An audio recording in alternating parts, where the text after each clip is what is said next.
Assalamu alaikum wa rahmatullahi ta'ala wa barakatuh. So barkanku da sake zuwa channel namu na ajin koyon lissafi. So a previous class namu mun yi magana akan addition and subtraction of directed numbers. So yau muna son mu magana akan multiplication and division of directed numbers. So a multiplication and division kuma yana da wani rule guda daya wanda idan ka riga da ka master nashi kenan baka da matsala. Idan kana multiplying nambobi guda biyu ko kuma kana dividing nambobi guda biyu, za ka yi la'akari da signs ɗin da suke da shi ne.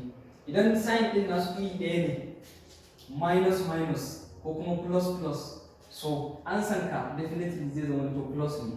Sannan idan kuma sign ɗin nasu suna da bambanci, ɗaya minus ne ɗaya plus ne ko kuma ɗaya plus ne ɗaya minus ne, in dai suna da bambanci to ansan ka zai zama to minus ne. Shine kawai rule ɗin multiplication and division. Idan sign ɗinka iri ɗaya ne, minus minus ko kuma plus plus, ansan ka zai zama to plus. Idan kuma sign ɗinka sun bambanta, ɗaya minus ne ɗaya plus ne, ansan ka zai zama to negative.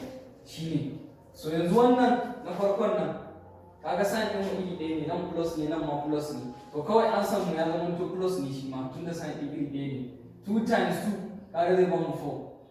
Haka wannan na biyu shi ma sign ɗin mu iri ɗaya ne, kaga zai zama to 2 times 3 muna da 6. Ko baka sa plus ɗin ba ma, tunda shi plus ba dole bane sai ka sa, don bai kamata ma kana sawa ba, don ba kawai ana ignoring nashi ya zama to invisible.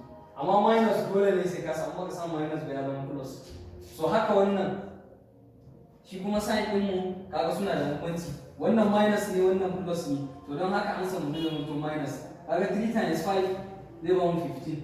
Haka wannan shi ma sign din suna da bambanci, so wannan 2 times 6 kaga zai ba mu 12.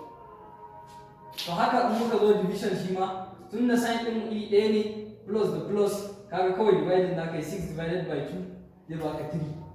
Haka shi kuma wannan tunda sign din mu suna da bambanci, kaga nan minus ne nan kuma plus ne, to tunda suna da bambanci wannan sign din mu zai zama to minus, kaga sai kai 4 divided by 2 zai baka 2.